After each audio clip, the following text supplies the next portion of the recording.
Well,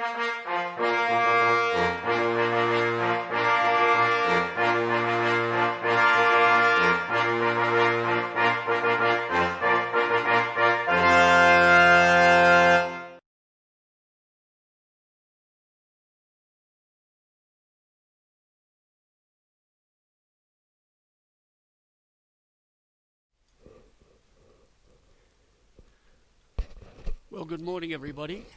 It's great to be here for the third successive Tuesday meeting. We're not quite the same as all being together at the library, but I do hope that we'll be back together, not socially distant, in the very near future. I do hope that you can see and hear me, because my monitor is indicating that the stream hasn't started yet. But so if you can hear me, would someone like to make a comment in the chat box, which I can see this time, which was a significant improvement over last time. But let's get underway and think about just exactly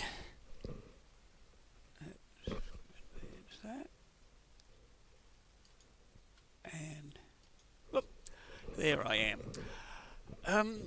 Just a quick chat about why we've called this program The Great Day In. Now, some of you may be familiar with a broadcast television program with a superficially similar title, which used to encourage people to get out of their home and engage in activities like bike riding and rock climbing and going to cafes for coffee and cake. These aren't quite as popular as they used to be these days, so we thought we would turn it around a little bit and offer you activities to do inside. So what we'd invite you to do is settle down. Oh, there you are. I thought I'd lost you for a moment. Settle down on your couch and we'll look at some activities which will keep you occupied while having a great day in. A few more comments on the nature of the program. I've called it a magazine style. It consists of a large number of short segments, so no topic will be treated in any great detail, because the aim is to encourage you to get out or to get in and try some of these activities for yourself.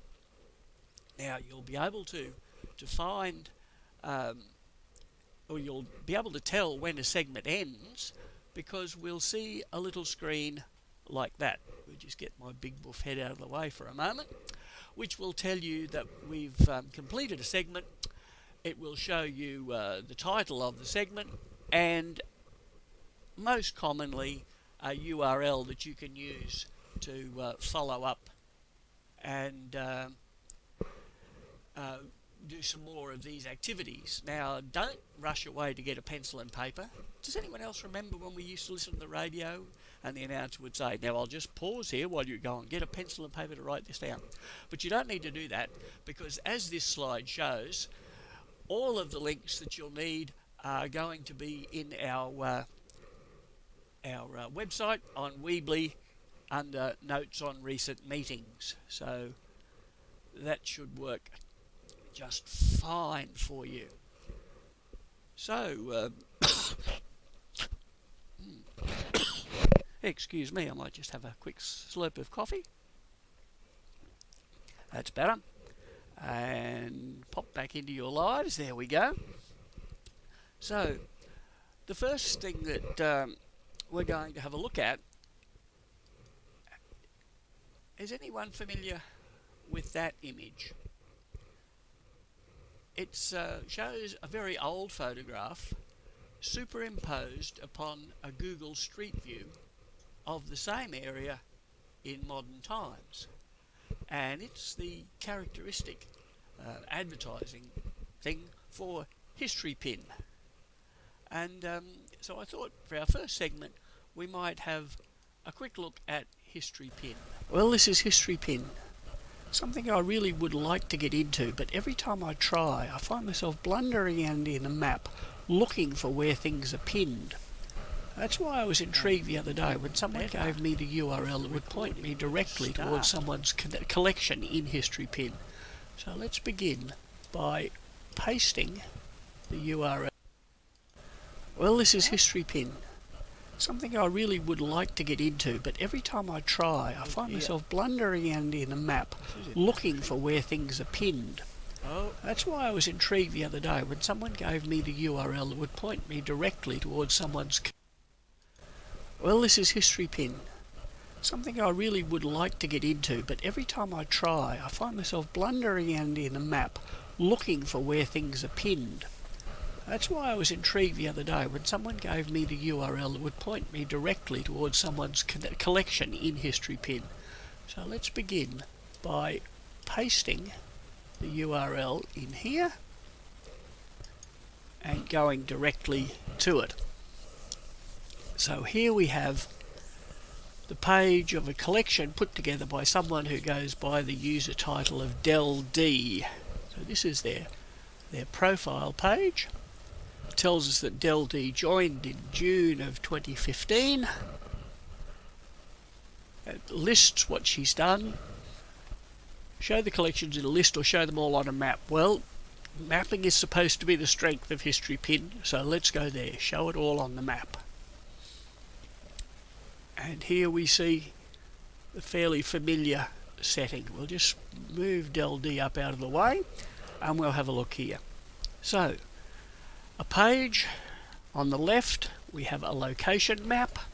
On the right, we have a gallery of objects which have been pinned. And here we have some controls which will let us devote the whole page to the map. Switch back from looking at all map to the gallery. Now, this is a little confusing too.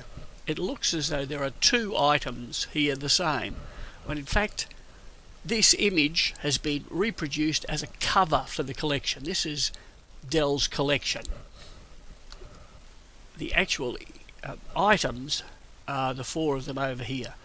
So let's begin. We'll click on Private Ernest Clifford Smith. And his photo, a very striking studio photograph, taken, must have been before he enlisted, because you notice no badges on his cap. So 1915 probably. And we can scroll down where it provides us with some biographical information about Private Ernest Clifford Smith. Good stuff. A date, an estimated date when Del D thinks it was taken, November 1915, and the crucial part about History Pin, she has specified that at the time of his enlistment, presumably, Ernest's parents were living at 23 Marie Street. And you'll notice, because we're on a particular item, one of those 6 items in Strathpine has been identified with a pink pin, and if we were to change the scale of the map a little bit, we can see it's sitting precisely on 23 Marie Street, very near what is now the Magistrates Court. So let's scroll back up to the top, and we can use this item to go from an individual, this icon, to go from an individual item in the collection back to the full collection. So we've looked at Private Ernest Clifford. Let's have a look at Oscar Oliver, who I'm guessing is probably his brother. Certainly looks like his brother. Notice he has badges on his uniform, so perhaps this is closer to his departure. This was his official uniform, as opposed to a heap of spare clothes that the photographer may have had. Once again, we can scroll down.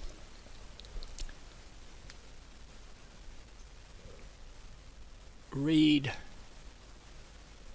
the biographical details. Tells us he was wounded.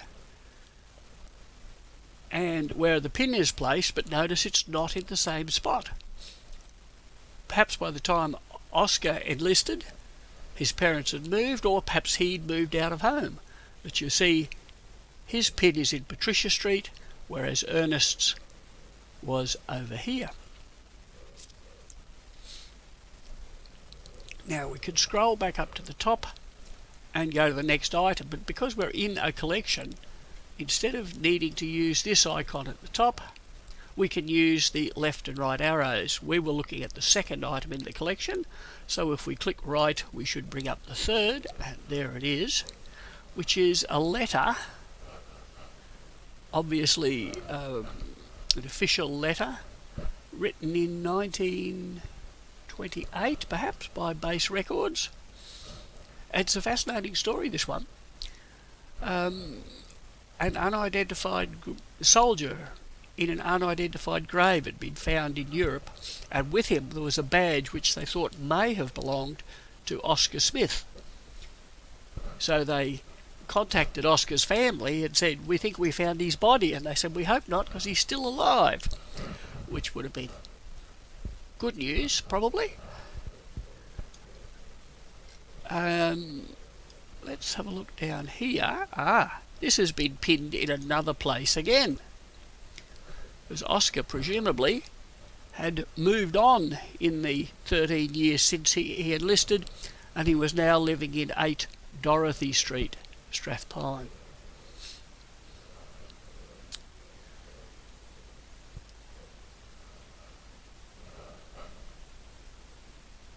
And I notice that clearly someone else has pins in Strathpine, because Del D only had 3 items in Strathpine.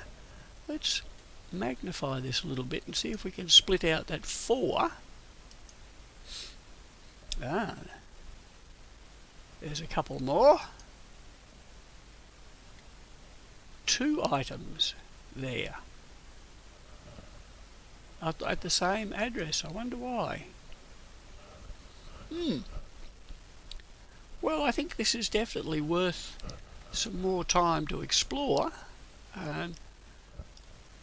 If anybody else has some collections that they know of, I think this really is a good way of getting in and finding out how to make this work.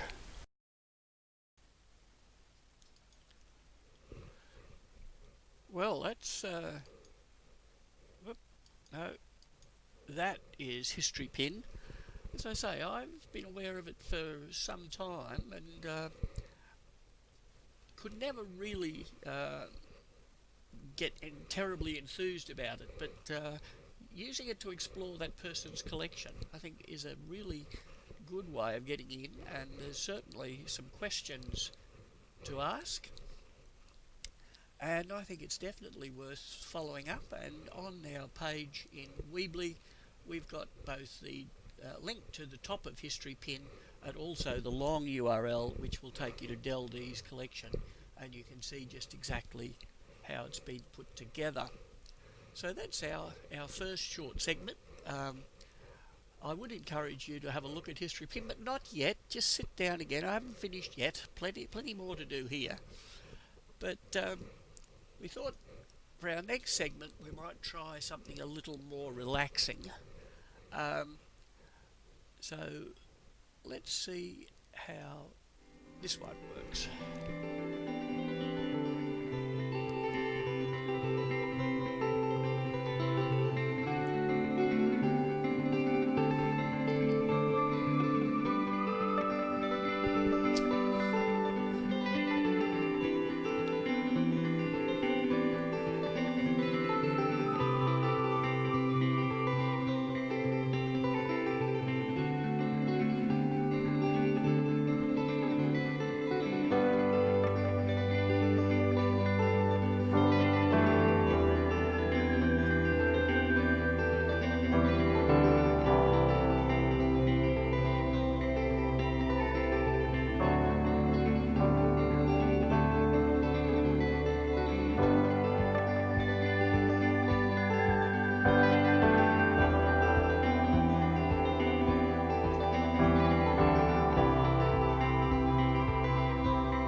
image came from the National Archives in the UK, the TNA, and let me tell you, it wasn't as easy as it looked there. I may have sped up the film just a little to indicate how clever I was, but there were plenty of columns there to confuse the issue.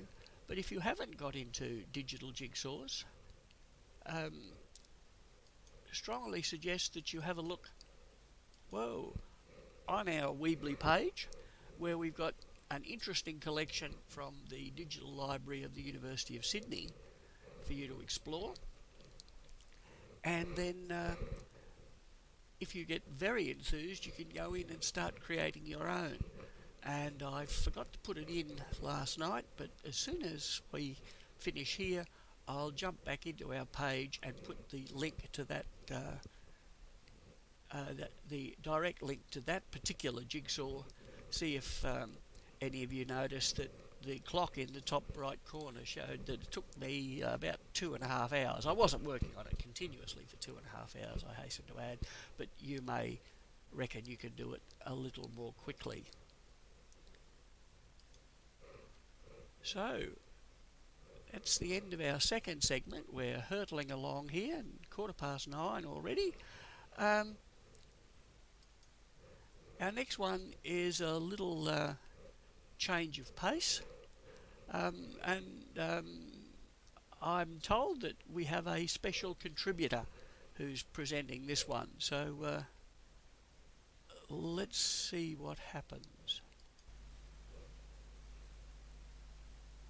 What's that? Are we on? Has he crossed to me now? Okay. Well, good morning. I'm here in Lawton Cemetery, high on the banks above the North Pine River, and fabulous day to be out exploring some gravestones in the fresh air and the sunshine. No, I'm not. I'm in my little dungeon all by myself with my computer, just the same as always. But that does not matter. Believe it or not, we can do some fabulous work in cemeteries without leaving our own, let's call it, office.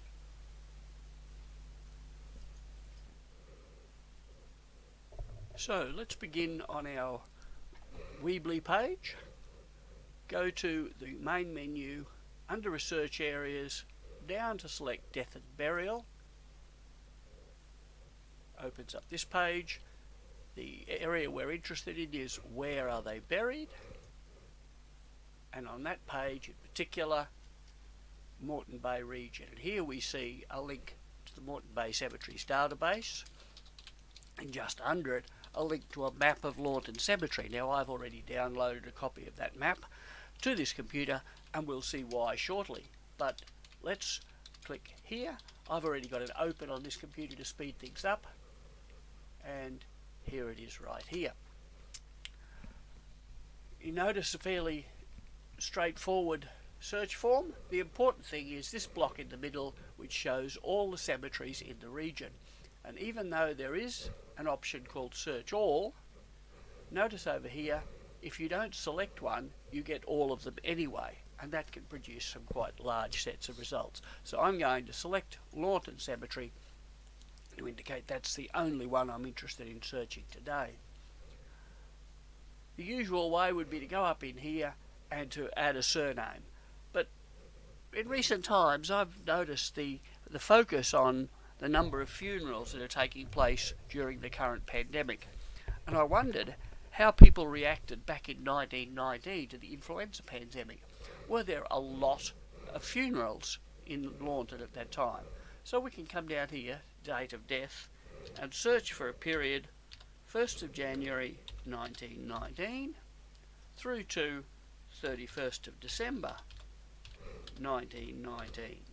This was when the pandemic of influenza was at its height. Were there regular funerals at Lawton? Let's click search to find out. And surprisingly, there are just 7 entries, and it looks as though these two are duplicates. So 6 funerals in 12 months doesn't sound like a huge impact. But let's have a look. at some of the individual funerals that did take place. First thing you notice, of course, is no dates of burials, even though I searched for dates of burial 1st of January to 31st of December. One of the oddities of this database is that it treats date of death or date of burial as essentially the same thing for search purposes. So presumably all these people have a date of death recorded but not a date of burial. So nothing shows up here, but when we open the record by clicking on the name, and let's choose Robert George Herman, it tells us that he died on the 5th of November 1919, and he was just 9 months old, which is rather sad. So possibly he was a victim of the influenza. A few things we notice here. The first one is it tells us he is buried in plot CV14. You remember I said I downloaded the map? Let's pop it up here. Here it is. Section C is down here close to Lease Parade. Roman numeral V is here, and he is buried in 14, which is right there. So this is a very useful little map to have. The inscription suggests that he's not the only person buried in CV14. Copy that, go back to the previous page, carry out a new search, and instead of a date we'll select Lawton, plot number, paste that in there, run our new search. It shows us everybody who's buried in that plot regardless of when they were buried, including Robert's mother Isabella. Same inscription. She lived until Christmas Day 1973, age 73, so when she lost her little boy in 1919 she was just 19 years old. Must have been very sad for him. Notice down the bottom here we have an attachment link, which if I click on it opens up a photograph of the grave. So here we see the grave, a very modern looking stone. It looks as though it's been recently added, possibly when Isabella died in 1973. Perhaps Robert's grave was unmarked until his mother passed away. So again, if we were to pop back to the map, you will find in that position there this grave. Very useful tool to have.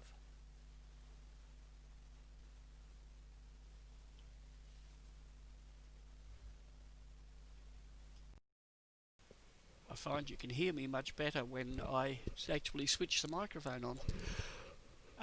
Yeah, so that's the Moreton Bay Cemeteries database, and once again you can follow along to the path to get to it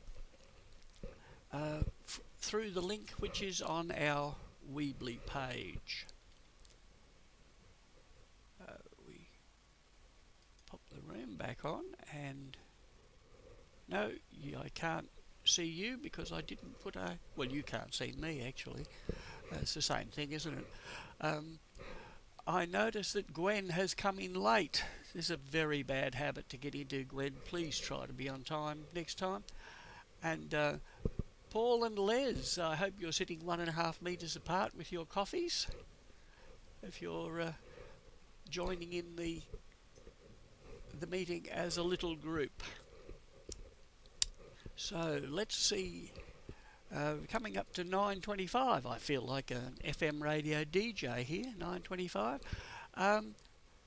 What's next on our agenda? Oh, that's right. Notice up on the wall, there's a reminder of a special event, August 3rd, next Monday, 10 o'clock. If you wish to book for that, you need to go to the library website and sign up. Now, this will be a live-ish event. I say that because at this very moment the little IT elves are beavering away, working out how to overcome some of the teeny difficulties which Helen and I have encountered in organising that. But something will be live on the net at 10 o'clock next Monday, and I'm sure the speaker will be fascinating. Can't think of his name just at the moment.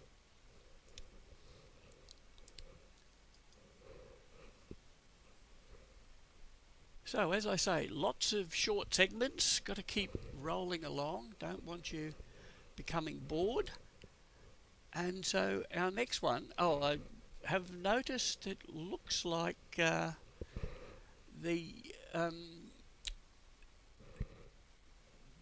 I've failed on the technology somewhere. I suspect you're seeing an image which is smaller than I intended it to be.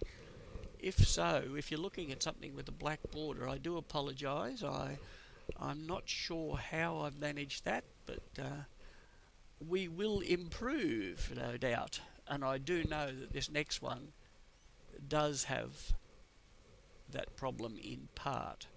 So let's move on and have a look at our next segment right now. Well, although this turned out to be about police, I didn't realise when I started the investigation that that's where I was going. I was actually looking for information on the registration of births and deaths north of Brisbane in colonial times. So I was looking in Trove at the Queenslander here, Saturday 12th of July 1879, and as they often did at the time, they carried an extract from the Government Gazette of the important appointments, and you can see them there over on the right hand side of the screen. And I'll just magnify the area that I was looking at, and we'll particularly pick out the bottom there where I saw Senior Constable Hugh O'Lone to be Assistant District Registrar of Births and Deaths for the District of Caboolture at North Pine, in the room of John Farquharson transferred. Obviously Hugh O'Lone was a policeman, so was the man he replaced also a policeman? Was I looking at a case where, amongst the many jobs which a police constable did in colonial Queensland, was to be the Assistant District Registrar? As is usually the case when I'm looking for something about the police, I turn to the Queensland Police Museum, because they've got lots of information and also some incredibly helpful staff. So here we are at the website of the Queensland Police Museum. Doesn't have a very great menuing system at the top, but if you scroll down, we have this card style, and obviously the best piece for us will be Queensland Police History.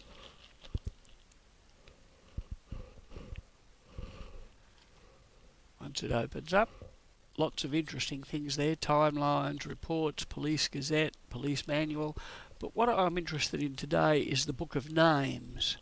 And this was produced during the 150th anniversary of the Queensland Police Service, where they set out to list every person who had been sworn in to what was the police force and later the Queensland Police Service in its entire history. And as we can see there are about 30,000 names. Now, they aren't all available online for privacy reasons. They stop at 1974, but I think you'll agree 110 years worth of names is a pretty fair resource. And if we click here on the Book of Names, it will open up a PDF document. Now, just to save some time, I've already opened it on this computer, and this is what it looks like. A PDF document in tabular form, surname, Christian name, registered number, the year they were sworn in, the date that they were sworn in and the number of times they were sworn in. We see here that Selwyn Abel was sworn in twice, once in 1958 and once in 1966. So we were interested in Constable O'Lone. So if we run down to the O's, and here we see Hugh O'Lone, Police Constable 258, sworn in 1868, specifically sworn on the 1st of September 1868. So there's Hugh O'Lone, Constable 258, sworn in 1868. And the man he replaced was Constable Farquharson. So if we go to the F's, and here we have Kenneth Roy Farquharson, but he was 1965, so it's not him. John Farquharson, sworn in 1871, specifically the 6th of September 1871. So 3 years after O'Lone, but for some curious reason he has a lower number. Now, as I say, the Queensland Police Museum are incredibly helpful, and when I was preparing this talk I whizzed off an email and got an almost instant reply to tell me that in the early days of the Queensland Police Service they reused numbers. So John Farquharson must have been sworn in soon after the original number 157 had resigned or been sacked from the force. And we could in fact search through and find who he had replaced. But I think a rather more interesting thing to do is to look elsewhere in the list here, and here we see a police member called Laura E. Frisch, whose registered number is PW2, because women were given a separate numbering scheme. And she was sworn in as PW2 in 1965. Now I can't find who PW1 is, but in fact she wasn't the very first policewoman, because there had been a different numbering system. You notice on the line immediately underneath, Laura Eleanor Frisch had also been number 5 WP, number 5 woman policeman, and sworn in 1942. So a long break between 1942 and 1965, which is explained of course by the fact that married women were not allowed to serve in the police force. So when Laura Frisch got married, she had to resign, and it took 23 years later for the rules to be changed and to allow her to be sworn in again as PW2. And interestingly, there's a little typo in the table here. It lists 65 as her first time sworn and 42 as the second, and it should be the other way around. But this is an incredibly rich resource. If you have anybody in your family tree who did serve or you think served in the Queensland Police up to 1974, you need to get to the website of the Queensland Police Museum and download a copy of this.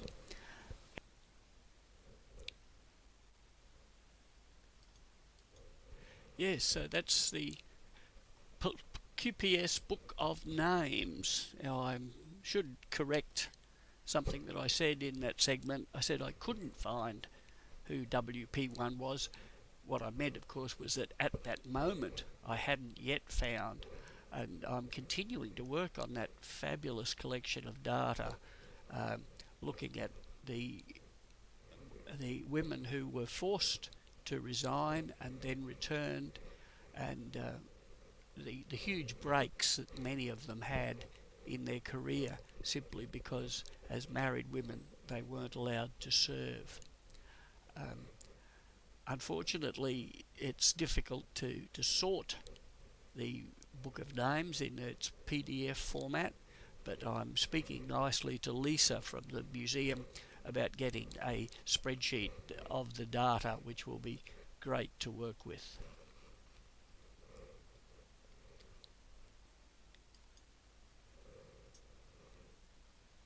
Well, it's almost the end of July, and that means we're coming into National Family History Month.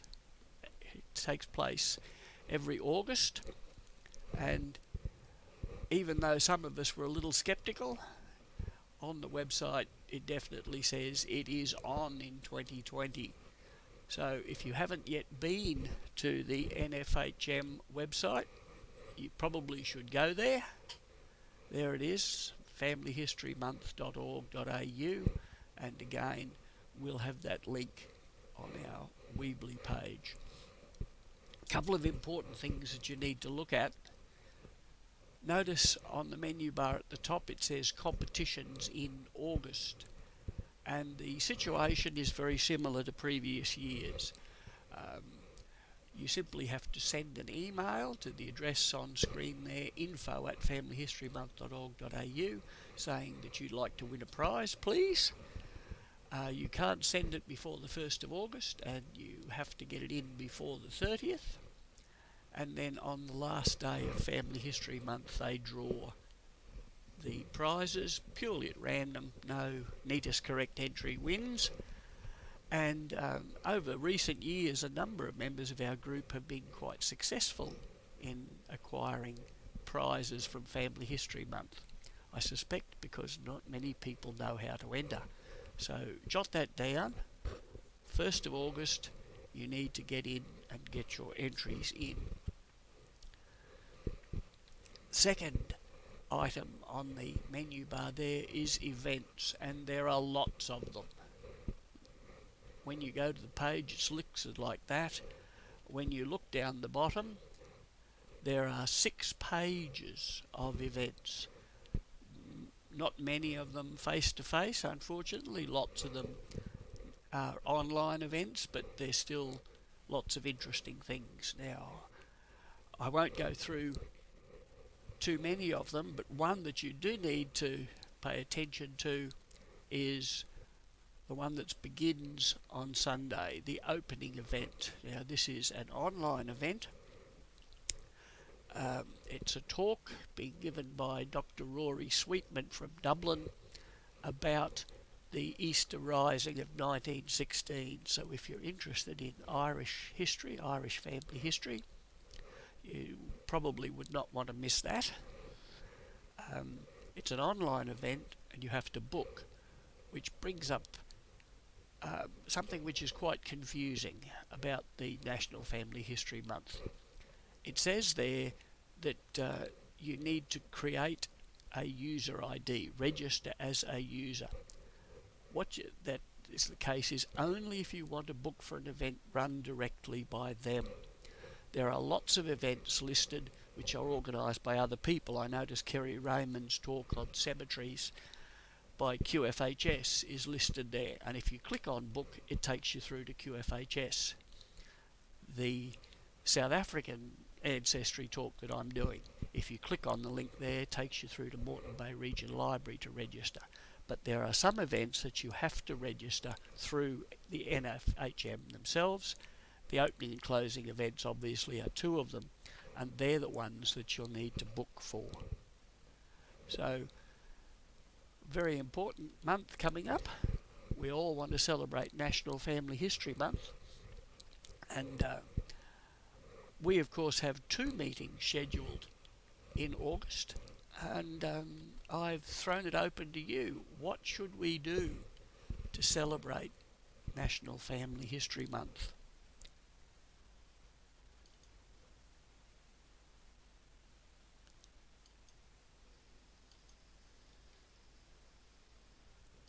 Oh, I'm sorry, I popped into the other room while that segment was on.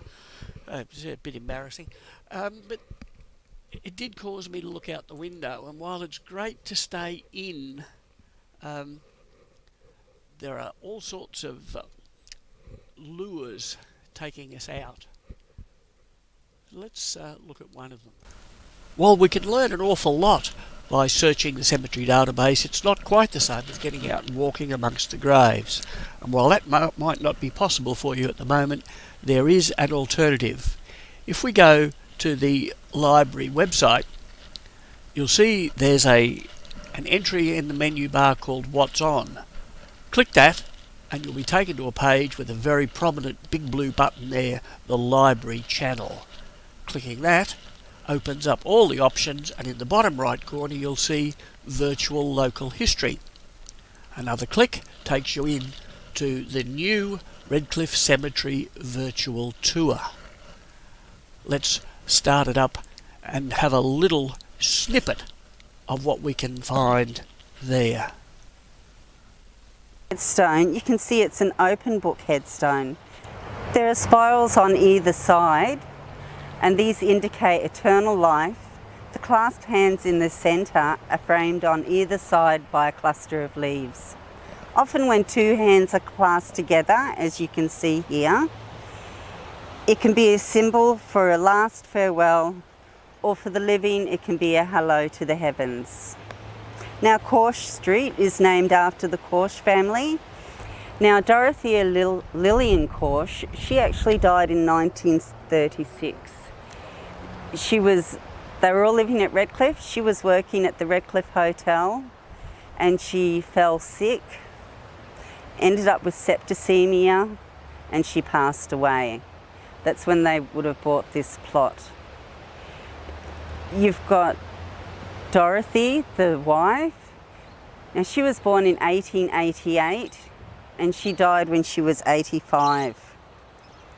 Now they were married in 1915 and they came to Redcliffe in the 1920s. William went into the butchering business and their son Hedley worked as a sawmiller. He also became a fisherman and had his own trawler. Now Hedley went on and he married a Jean Offa in 1943. Together they had 3 children, and the 3 children, William, Elaine and Merle, all married in a triple wedding ceremony in 1964. Well, we won't show any more of that because we don't want to ruin the suspense, but I'm sorry, I'd have to tell you at the end someone dies. But let's find out a little bit more about Redcliffe Cemetery. There is a web page, not on the library website, but the council website, and about halfway down you'll see a very promising looking link that says View the Map. That's not the one that family historians are interested in. That just tells you how to get there on Google Maps, so don't choose that one. Scroll down to the bottom where you'll see another cemetery map, which is far more interesting for us. And if you have that beside you while you're viewing Kelly's virtual tour, you may be able to estimate where she's standing in the cemetery. Of course, in order to view it, you'll need to have the URL, which was sent out to you in an email, and I will put it on the website.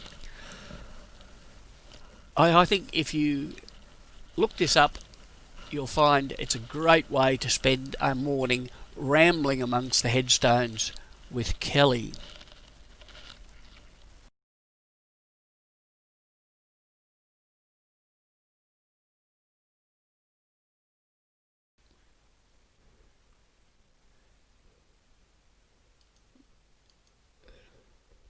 Yeah, so that's our Redcliffe Cemetery virtual walking tour.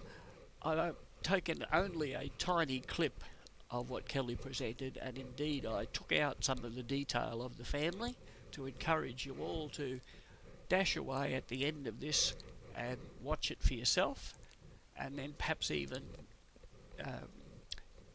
take what you've learned from using the database, the cemetery database, to find some more details of where particular graves are located.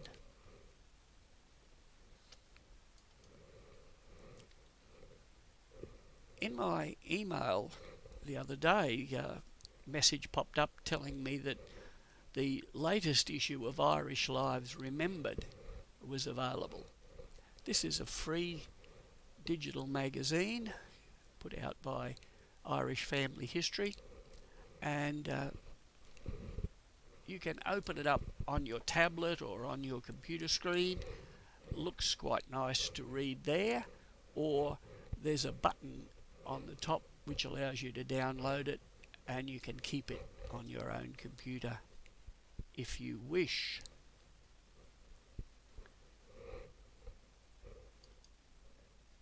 So let's move on to our second last segment. Hasn't the morning flown? And this one, rather like at the beginning with History Pin, something that I've looked at over a number of, well, perhaps weeks, months in the case of History Pin, and thought I really should get in and do something about that. I apologise if the commentary on this section is a little incomprehensible. Basically, you're just listening to me as I use a website. Have you noticed the big pink box each time you sign in to Family Search, inviting you to help fix some place names? Have you tried it? Let's have a look. It reads, improve the accuracy of family tree. You can help by associating a user-entered place with a standard place found on a map. Now that makes perfect sense, but it's not all that obvious until you understand why. So just before we do that, I'm going to jump across to search the catalogue and demonstrate what we mean by user-entered places and standard places. Now here is where we can look up books in the Family Search catalogue entered by place. And let's assume that I'm interested in the place where my wife's Coley ancestors were born, and I know they had a lovely little house in Forge Lane at Hales Owen. So I'll search here for Forge Lane, Hales Owen. And you notice underneath it pops up and says there are no matching places. What it means is I don't have a standard place name to associate with that. Even if I spell it correctly, they don't have a matching place. But if I begin to type Hales Owen, it immediately starts running through all the standard places that it knows that are spelt in that way. And if I continue typing, it narrows it down and says, oh, you mean Hales Owen in Worcestershire in England? Yes, I do. Now, I could have entered Forge Lane, Hales Owen, and if I was putting it in as the birthplace of my ancestor, Family Search would let me do that. It would remind me that it didn't know what I was talking about, but it would let me do it. And that's where we go back to this task, because what we have here is a number of places that have been entered without taking account of that. Now, it offers me 10 places at a time. I can choose them from anywhere in the world. I'm not all that good on Hispanic geography, so I'm going to start by limiting it to the United Kingdom.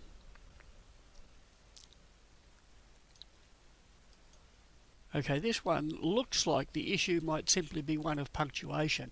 There are no spaces between the comma and the following word.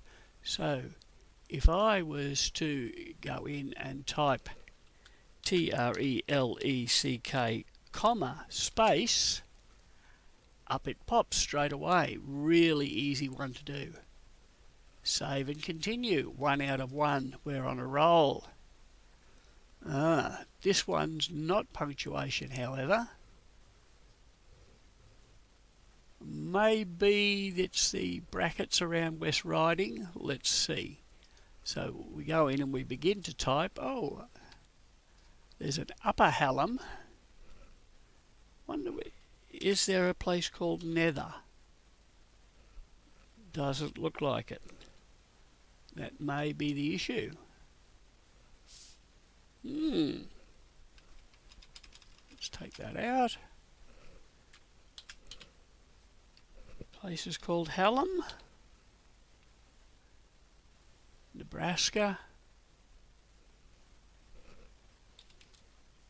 Any in Yorkshire? Upper Hallam. I think that might be as close as we're going to get.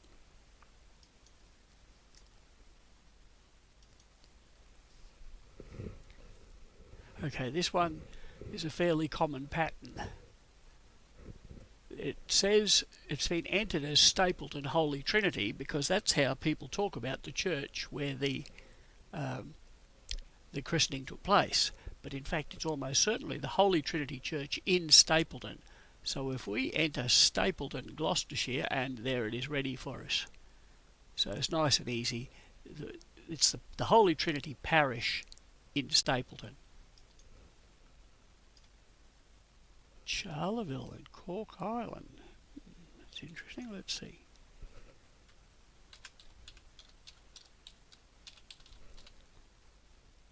Charleville. Oh, Charleville is in County Louth, not County Cork. Well, that's interesting. Now, I'm not absolutely convinced that there's only going to be one. So let's type in County Cork.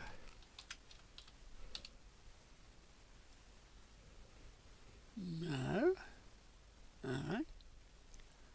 Might check that one by going into Wikipedia. Charleville, County Cork. There is one.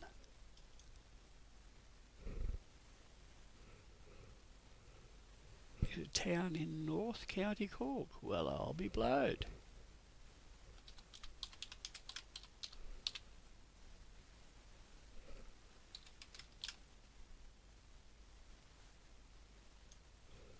I'm not prepared to say that that is wrong, and it won't let me say that it's right, so we'll skip it.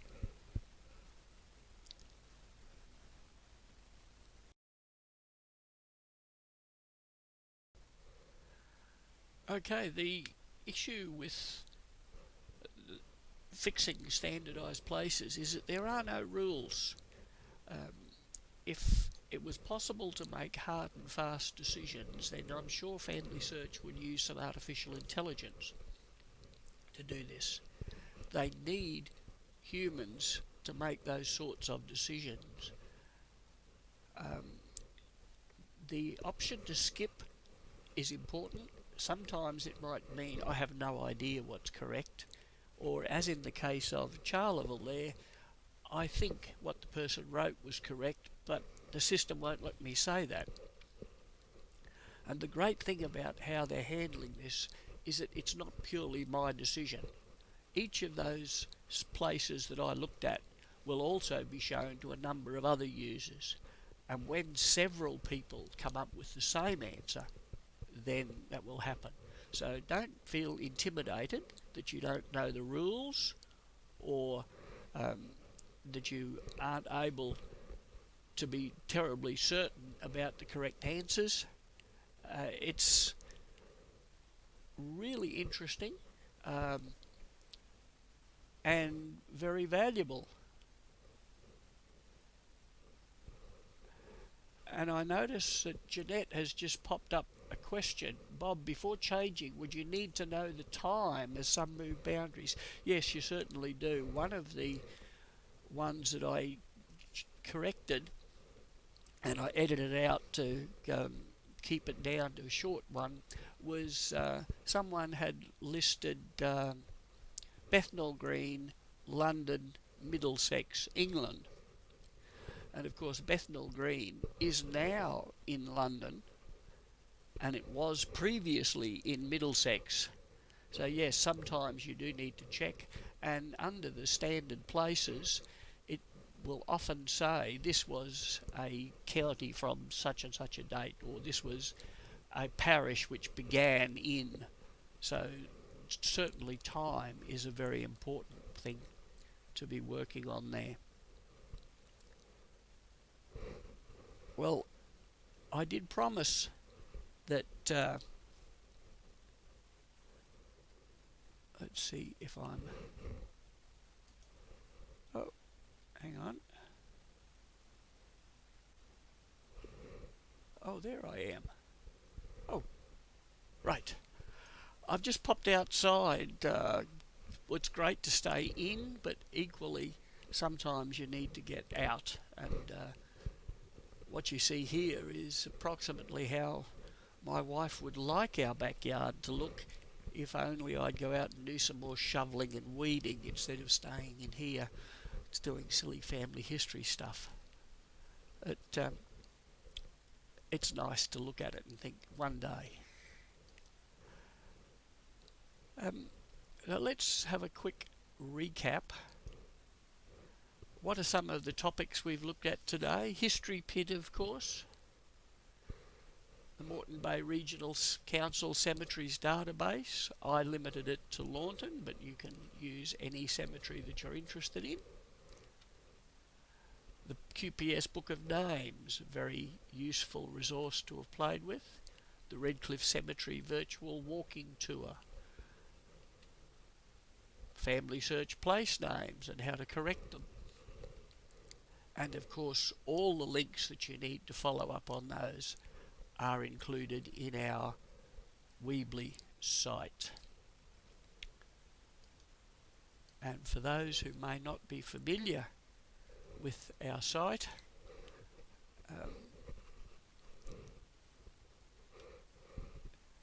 that's the Notes on Past Meetings page, but it also includes, under They Came From, collections of links to do with particular locations. There's the Scots page. Under Research Areas, there's the page that relates to land and houses. And of course, right over on the right under More is how you can subscribe to our mailing list and search the archives. And of course, when you first go to the website, the landing page will tell you about when our next meeting will be and what it's likely to be about. Well, now that I'm outside, I think I might settle down and just have a little spot of relaxation. Some of you may have been puzzled a couple of weeks ago when Helen announced that the virtual cemetery tour was available. I made a comment about a song that I remembered called Down Among the Dead Men. Now, my recollection of it is when I was taken to pantomimes when I was a small child, and George Wallace and his straight man Eddie Edwards usually found themselves in some terrifying circumstance, in a deep dark forest or a cave, or lost at sea in a small boat. And George would suggest to Eddie that a good way to keep your spirits up was to sing a happy song. And Eddie would always say, "Yes, do you know a song?" And George would say, "I know a song," and the boys and girls would help us sing it. And it would turn out to be Down Among the Dead Men, which of course terrified whatever character poor Eddie was supposed to be playing and delighted the horrible little children in the audience. Having had that brought to mind, I did a little investigating and discovered that the song was actually written back in the 1730s, and there is a classic recording by a man named Malcolm McEachin, who toured with Nellie Melba, but is best known as Mr. Jetsam in the musical hall duo Flotsam and Jetsam. So with your indulgence, I'm just going to sit here in our virtual backyard and listen to Malcolm McEachin singing Down Among the Dead Men, and I'll see you all later.